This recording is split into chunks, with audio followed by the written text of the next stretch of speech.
Hi everybody, Miss Starrick here. Thank you so much for joining me again for another read aloud. Today I'm so excited to read this nonfiction text to you today. It's called Animal Adaptations. This book is going to serve as a really nice refresher for us because last week we learned all about animal adaptations. This week we will learn about different habitats and some animals from those habitats who have adapted over time to survive. Before we get started reading, I do want to remind you that nonfiction books have text features. In today's book, you're going to see a table of contents. You'll see headings, photographs, labels, fact boxes, bold print, a glossary, and finally an index. Let's get started. So you can see the table of contents over here. Remember, the table of contents tells us what's going to be in the book and on what page you can find it. I see the text, the titles here in the table of contents: Ready for Anything, Elephant's Trunk, Flying Squirrel's Extra Skin, Thorny Devil's Spines, and the page numbers on the right. It's a good idea to skim through this here so I can prepare myself so that I know what I'm going to read about. All right. I'm going to point out some various text features very quickly here. And I'm not going to do it on every page, boys and girls. So when you do see these text features in the future, give a thumbs up. But on this page, we have a heading, Ready for Anything. I see a bunch of bold print that tells me that this word is going to be important and that I will be able to find it in the glossary at the end. I see fact boxes here, like this one that has Did You Know? And I also see a fact box up here that says Fast Fact. And then this is the main text. Here's a photograph, right? A photograph is a real photo taken with a camera. It's not an illustration or a drawing. This is a real photograph, right?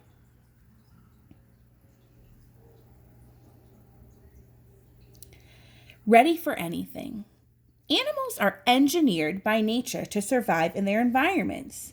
They have special features that have developed over time. These are called adaptations. Did you know?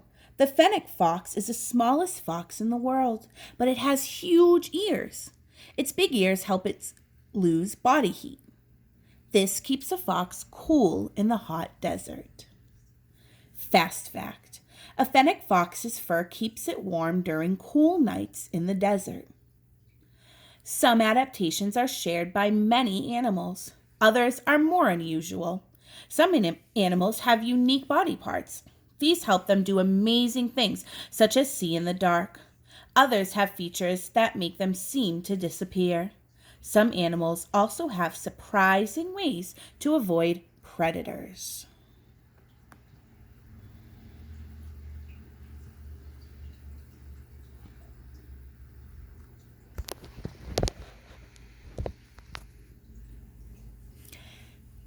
Elephant's trunk.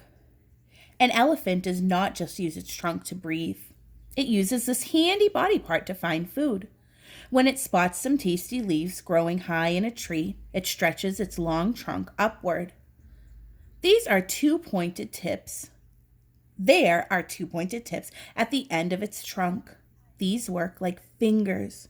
The elephant uses these fingers to pluck a single leaf off the tree. Then it curls its flexible trunk and stuffs the food into its mouth. Fast fact. An elephant's trunk is strong enough to pull a tree out of its roots. Wow. Did you know an elephant can use its trunk like a snorkel? It holds the tip above the water.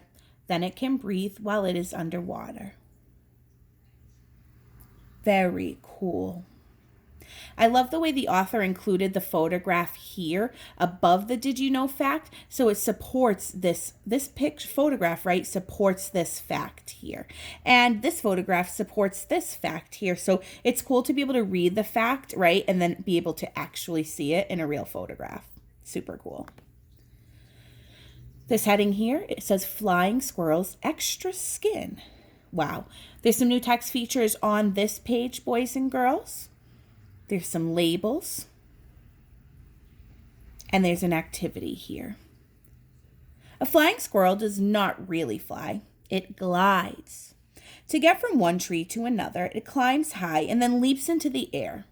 It spreads its legs out wide. This makes the loose extra skin between them stretch tight. The extra skin catches the air.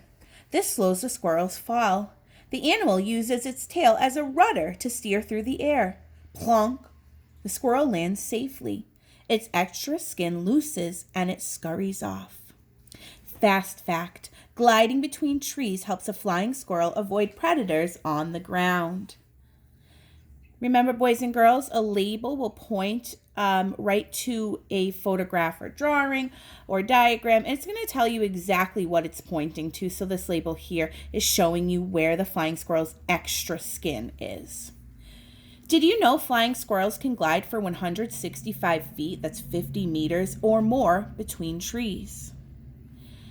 Here's an activity, engineering in practice. It says a flying squirrel's extra skin works like a parachute. Try making your own parachute. And then it gives you some steps here. Cut a large circle out of paper or plastic bag. Punch 4 holes around the edge of the circle. The holes need to be spaced an equal distance apart. Tie string to each hole. Each string should be the same length. Tie a toy figure to the ends of the string under the parachute. Test the parachute by dropping it from a high place. That's a really cool text feature there. Definitely grabbed my attention. Ooh, thorny devil's spines. The thorny devil lives in the hot, dry desert. There, it is hard to find water to drink. But the thorny devil's spines help it get the water it needs to survive. Did you know the thorny devil's spines are very sharp? They help protect the lizard from predators. Here's a label here. It's pointing right to the spine. Fast fact, thorny devils snack on thousands of tiny black ants in a single day. In the morning, this lizard rubs up against plants. Drops of dew from the plants collect on its spiky back. These drops run along tiny grooves between the spines. The spines and grooves carry the water straight into the thirsty lizard's mouth.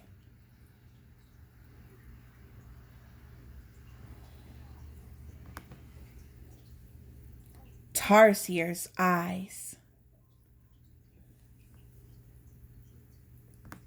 Tarsier. I want to show you this feature here, boys and girls, because I wanted to make sure beforehand, before I came on the video, that I pronounced this correctly. So a cool feature that Epic has is you can click a word if you're not sure how to pronounce it, and most of them are clickable, and there'll be a pronunciation here, and then it'll give you a definition of what that word is as well. Tarsier's eyes. High in a tree, a tarsier hunts at night. Its giant, bulging eyes collect what light there is. It can see well even when the moon is behind clouds. The tarsier watches a cockroach scurrying along a branch. Its round eyes follow the prey until the animal gets close. Then the tarsier leaps forward to grab its snack. While it eats, the tarsier's big eyes scan the forest. They watch for snakes and other predators. Did you know a tarsier has flexible neck bones? They allow it to turn its head 180 degrees in each direction. When sitting in one place, it can spot prey all around. Here's another fast fact.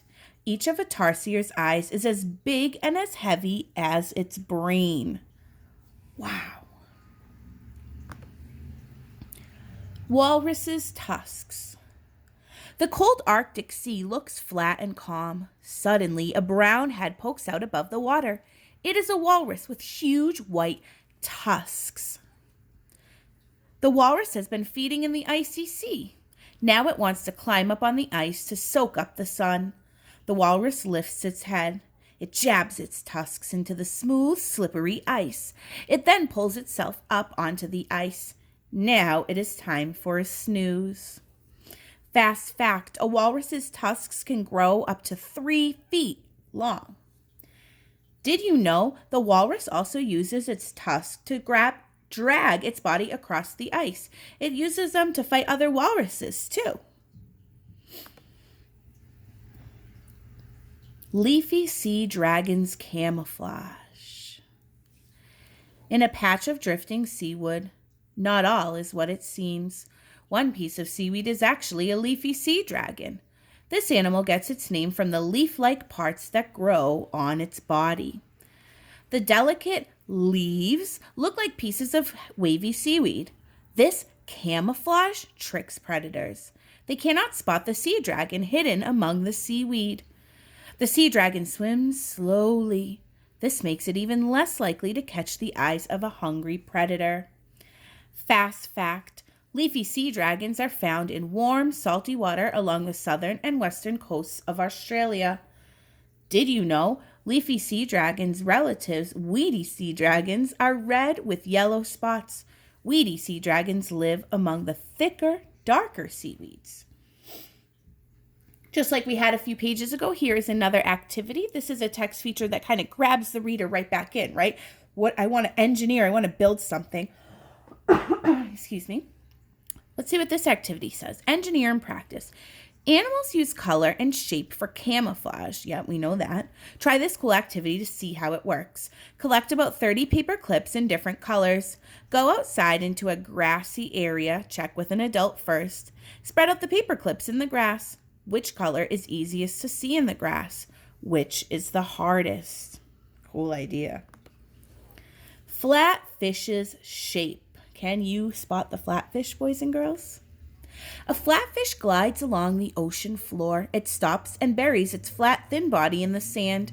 It uses its fin to throw sand over its body. The flatfish is covered in brown spots. This coloring helps it blend in with the sand. The flatfish's eyes peek out from its hiding place. They spot a small fish swimming by. The fish does not see the camouflaged flatfish. In a flash, the flatfish lunges, snatching the prey in its mouth.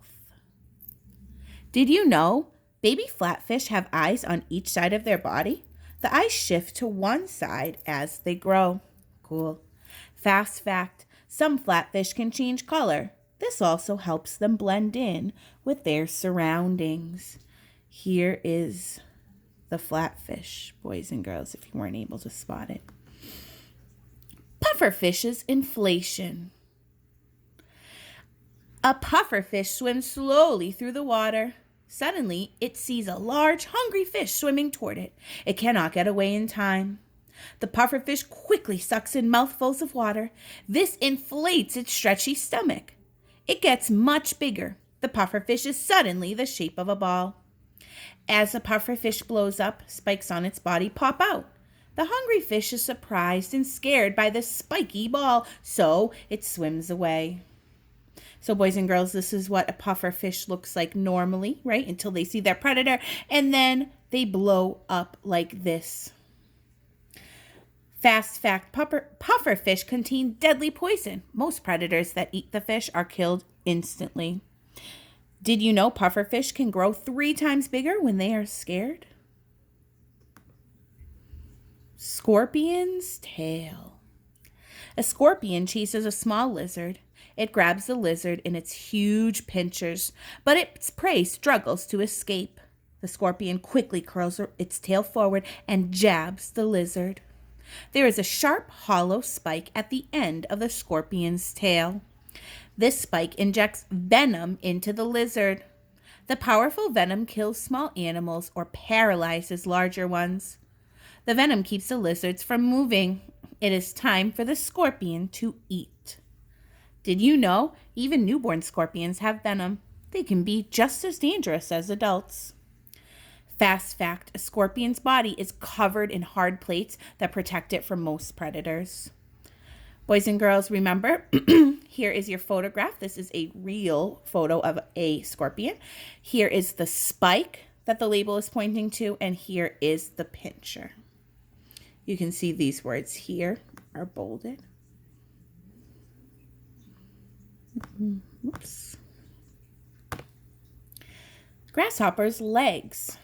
Beetles, birds, and mice try to eat grasshoppers, but a grasshopper's extra long back legs help it escape danger. They work like tiny catapults. The grasshopper uses its leg muscles to bend its knees. This tightens parts called cuticles inside the knees. The cuticles squash like springs. They store up energy. When it wants to jump, the grasshopper relaxes its muscles. The cuticles spring open and the grasshopper launches into the air. Here's a fast fact. Grasshoppers make sounds by rubbing their back legs against their wings. Did you know a grasshopper can jump 20 times the length of its body? Frilled lizards frill. A frilled lizard walks along the ground. Suddenly, it spots a predator. The lizard stands tall on its back legs. It opens its mouth wide and hisses loudly. Then whoosh, it opens and raises its huge frill. This large piece of loose skin usually hangs over its shoulders like a cape. The ribbed frill makes the lizard look much bigger. It scares most enemies away. Cool. Fast fact, the frilled lizard's frill is 12 inches across. Wow, that's like a whole ruler from here to here. Did you know frilled lizards spend most of their time in trees? They scan the ground for insects and other small animals to eat.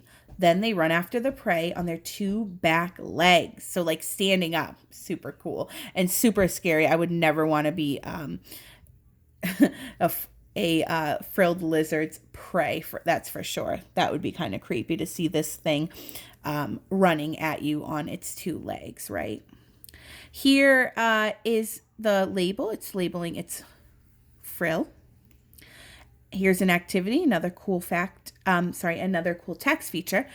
Activity, engineering, and practice. Take a close look at an umbrella to see how the frilled lizard opens its frill. When the umbrella is closed, the folds of fabric lie flat. When you open the umbrella, the ribs in the umbrella open up. This unfolds the fabric and stretches it out. Stretches it tight. This makes the umbrella much bigger. This is how the frilled lizard's frill works too. So if you have an umbrella, boys and girls, step outside because they say it's bad luck, but open it up and take a look there at that structure.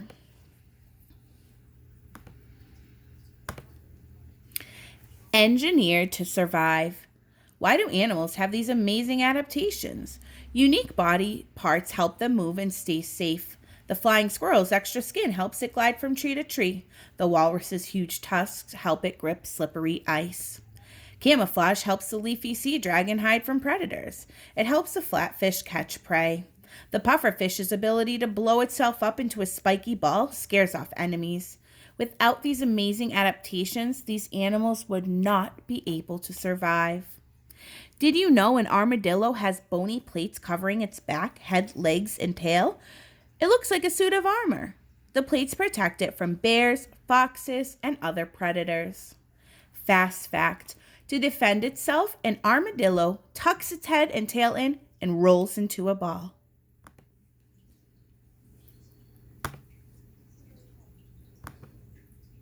Whoops.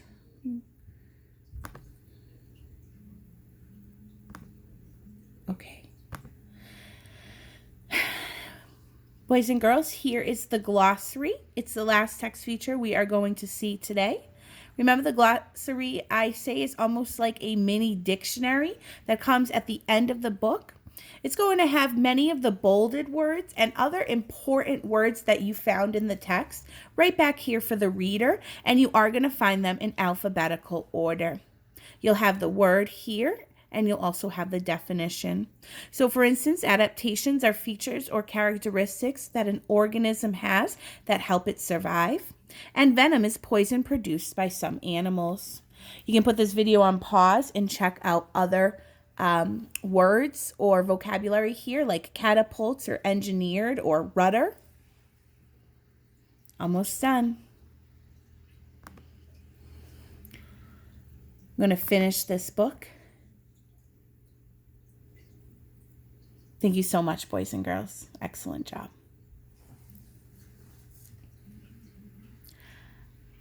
As we end this book, boys and girls, before you go, I want you to think about a couple different things. First, what nonfiction text features did you notice? And how how did these features help you as a reader? Lastly, I want you to think about and talk about what the author did to keep you interested. What certain things really grabbed your attention as a reader? Like, was it the photograph? What photographs? Was it that really cool fact box section? Or was it the activity? What did the author do to keep you interested? I'd love to hear your responses. Hope you have a great week.